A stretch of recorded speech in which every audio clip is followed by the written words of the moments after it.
So, have I got another highly ambitious TBR for the month of May? Maybe.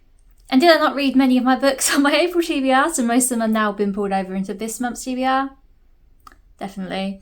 But it's okay. I like having things to aim for, and maybe this month will be a bit of a better reading month.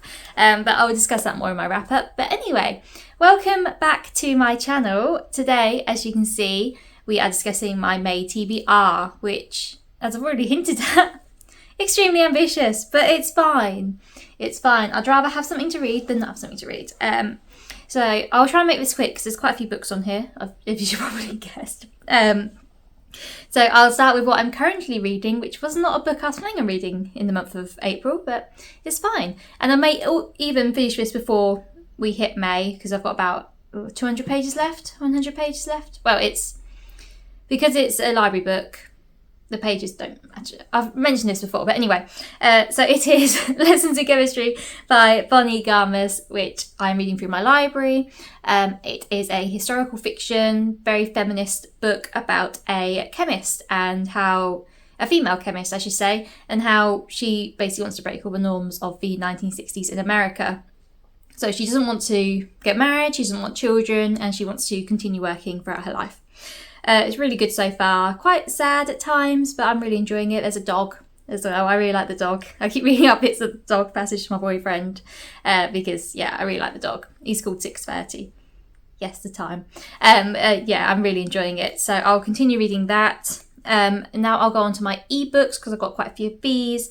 So first one will be Tomorrow and Tomorrow and Tomorrow by Gabrielle Zevin. So this is another library book which I've actually got access to now, but I just obviously finishing in Lessons in Chemistry first and then I can get onto this. I don't know too much about it other than it being a historical fiction sort of romancy book. It won the Goodreads Choice Awards for Best Fiction, I believe. It's about video gamers or video game designers, something like that, and I'm a gamer myself, so I'm sure I will enjoy it. And I've seen a lot of good reviews of it. I've seen a lot of people give it 4 and 5 stars, so I'm sure I will enjoy it when I get to it. I should probably also be reading God Killer by Hannah Kana this month because I think I'm only I've got a max of 2 weeks wait for that to become available. On my library. This is a new fantasy, might even be debut author. I believe it's a series as well. I'll try and describe it as best I can, but I don't know how people can describe books that they've not read before, other than from reading the blurb, even though it takes me a little while to get my brain around what's happening. But I believe this is about a god killer who finds a god that they can't kill. Something to do with a child as well, so maybe it will be kind of, like adult child sort of situation, like The Mandalorian and The Last of Us and insert name of every other Pedro Pascal TV show in here. But it should be good. And again, I've heard good things about this one. And then the final ebook, which is a carryover from last month, is The Mandeville's Marvelous Marvels by J.E. Miller. So this, I've been given a free copy in exchange for an honest review. But this one sounds very interesting. It sounds like it's sort of magical realism. It's about 2 travellers who end up teaming up and gigging for money, essentially. They're sort of like acrobats or something along those lines. And then one day they're on a train and they hear of a travelling circus who is looking for new people to join them. So they decide to join. But it's not quite as it seems. Dun, dun, dun. So I'm guessing that's where the magical realism will come into it. So yeah, that sounds quite interesting. In terms of audiobooks, so I finished Educated last month. I'll discuss that in my wrap up. But I decided not to start a new one because I was trying to catch up with all my podcast episodes. I still got almost 100 to listen to, so it's not gone very well. But I've now just been given 6-month free access to Audible. So with that, I've decided obviously I want to try and make the most of it and find some books on there. And one that I do want to read because I've got a credit for it. Don't ask how it works, but I've got a credit. I think I get 1 new credit every month or something like that. I don't know. But I'm decided to use that on The Fire from Wakes by James S.A. Corey, which is the first book in the Expanse series, which is a TV show now.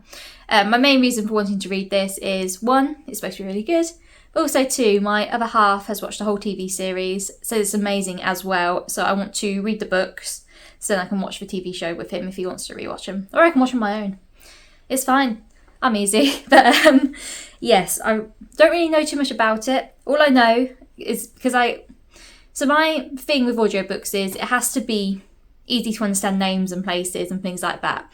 The issue with some fantasy and some sci-fi is that obviously the names are quite complex. I mean, sometimes you get fantasy like Dune, where the main character is called Paul and his mum's called Jessica. But then you've got other words like the Bene Gesserit and other names in there, which I would not understand if I didn't physically read it. But apparently, according to my other half, Leviathan Wakes, or the Expanse series anyway, a lot of the names are quite normal, so it should be okay. So I'll make a start on that, and I do want to give them all a read, so I thought that made sense to get that one. So that's it for my ebooks and audiobooks. So now we've got my physical ones. And the first one I want to read, which has been carried over for quite a few months now, but I will eventually get to it, is Recursion by Blake Crouch. So this is a sci-fi thriller about sort of an epidemic where it drives its victims mad with memories of a life they've never lived. So it sounds very interesting. I really enjoyed Dark Matter by him. I think that's just behind me somewhere. And I read that last year, and I bought this at the end of last year in hopes of reading it quite soon after. But yeah, I flew through that, and I'm sure I'll fly through this when I do get around to it. It's kind of... I bought this book and Dark Matter for my dad for Christmas because I thought it'd be something that he'd enjoy as well, because he likes his thrillers, but he doesn't normally read sci-fi thrillers. He normally reads the Lee Child ones. I can't think of what Jack Reacher. He usually reads the Jack Reacher books, but I thought I'd try and mix it up for him and get him these. But yes, this sounds very interesting. It's about a detective trying to find out what's happening as well. So very excited to get to this. And then yet again, I got another carryover, and this is a reread, and it is The Kiss of Deception by Mary E. Pearson, which is book 1 in the Remnant Chronicles series. So I first read these back in 2017, so it's been, like 6 years now, and I've pretty much completely forgotten what happens in the most of the books. I can't really remember the magical system. But this follows a princess who runs away on her wedding day, and she is followed by both the prince she was supposed to marry and an assassin who has been sent to kill her. There's quite a lot of political intrigue in this. There's quite a few battles between the different kingdoms, and she was being forced to marry this prince sort of to help improve political relations between the two different kingdoms that they're a part of. And it's such a good series, honestly. If you haven't read this original series and the duology, definitely recommend. I've personally read all of this trilogy, and the first one of the duology, I believe it's Dance of Thieves. But when I read Dance of Thieves, it was quite a long time after reading this, and I'd completely forgotten what's happened. And now I've finally been able to get a copy of Vow of Thieves, or whatever the final one is. I'm going to get them confused. Finally been able to get a copy of that one, but I have no idea. I wouldn't remember. Plus, I bought this trilogy for my best friend. I think it was Christmas 2021.